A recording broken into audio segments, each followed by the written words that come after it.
গাই শুভ সন্ধ্যা। তো এখন করে সময় হচ্ছে 7টা বাজে। তো আজকে হচ্ছে বুদ্ধ পূর্ণিমা। তো এখন খাবো হচ্ছে প্রসাদ। তো যত যাই বলতে থাকো, ঠাকুরের প্রসাদের উপরে একটা আলাদাই ভক্তি থাকে। তো এখন সেই প্রসাদটাই খাবো।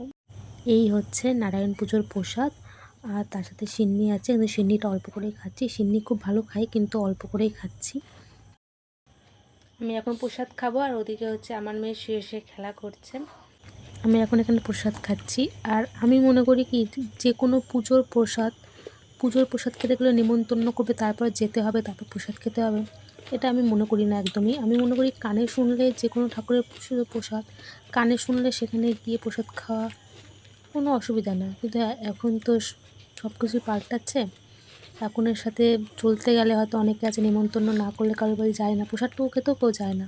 কিন্তু আমি মনে করি ঠাকুরের প্রসাদ সেটা নেমন্তন্ন করতে লাগে না, সেটা মন থেকে একটা আলাদাই ভক্তি আসে।